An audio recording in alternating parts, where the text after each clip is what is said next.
अस्सलाम वालेकुम।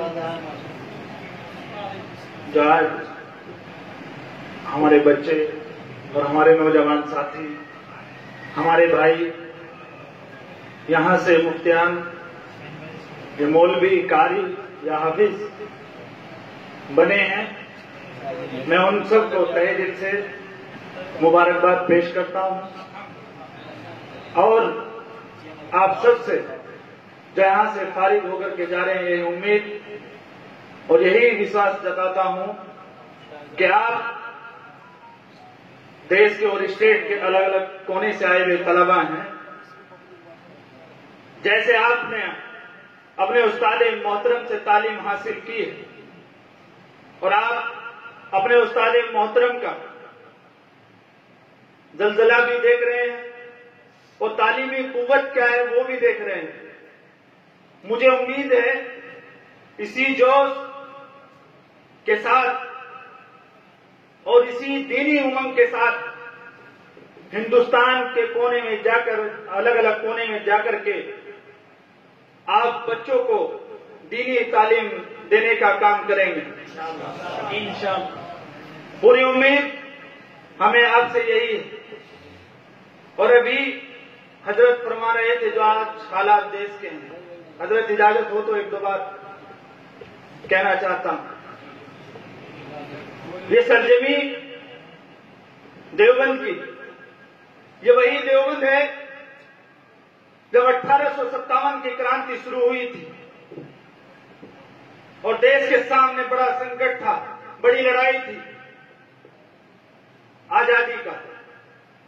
बोलने का मौका दिया तो 2 मिनट बाद कहूंगा। बड़ा संकट पूरे देश के सामने था, न उसमें सिर्फ एक समुदाय के सामने संकट था, सबको परेशानी थी, सब गुलामी की जिंदगी जी रहे थे। आजादी कैसे मिले और उस आजादी दिलाने के लिए यहां से उलेमाओं ने जो क्रांति शुरू की थी, उसमें ऐसा नहीं है कि सिर्फ हिंदू थे या सिर्फ मुसलमान थे, नहीं, हर समाज और हर वर्ग के लोगों ने कुर्बानी दी। और खासकर हमारे उलेमाओं ने, कहा जाता है कश्मीर से थाने तक और कश्मीर से कन्याकुमारी तक उलेमाओं की लाशें पेड़ों पर लटकी हुई थी।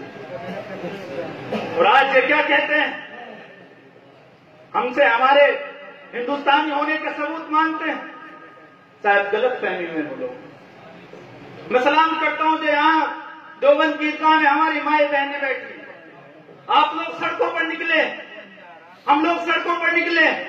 एक चिंगारी जो शाहीन बाग से शुरू हुई थी, हर जगह हिंदुस्तान में उन्होंने शाहीन बाग बनाने का काम किया है। और आपने शायद सुना होगा, आप सब पे मोबाइल है, कलम साहब राज्यसभा में क्या कह रहे थे। एक कदम पीछे न हटने वाला शख्स आज वो कई किलोमीटर पीछे चला गया है और कह रहा है कि एनपीआर जो पिछले पैटर्न पे हम उस पर लागू करने का काम करेंगे। और जो डाउटफुल है, अगर मानिक बात आपसे कोई कागज मांगता है और आपके पास सारे टोटल प्रूफ नहीं मिलते हैं, कुछ प्रूफ मिलते हैं, आपको डाउटफुल यानी कि हिंदुस्तानी होने में कोई डाउट नहीं होगा, उस पर डी नहीं भरा जाएगा। आपकी कुर्बानी, आपकी मेहनत बेकार नहीं गई, बहुत सारे लोगों की जाने गई। उसी का नतीजा दिल्ली में इन्होंने दंगा कराया, मगर वो इतना खिंच गया, अमित शाह को एक कदम पीछे हटने की बजाय वजीर आला को और गृह मंत्री शाह को कई किलोमीटर पीछे जाना पड़ा। और उम्मीद यही है, उसका असर ये हुआ, आज दिल्ली विधानसभा के अंदर एनआरसी, सीए और एनपीआर के खिलाफ विधानसभा में पारित कर दिया गया। तो एक शेर है जो मैं कहना चाहता हूं आप सबके लिए जो प्रोटेस्ट कर रहे हैं, जिन्होंने अपनी जानें दी। वो लोग सोच रहे थे कि कौम बुज़दिल हो गई, नहीं, ऐसा नहीं। ये जब सर से पानी गुजर जाता है, ये जब चलते हैं।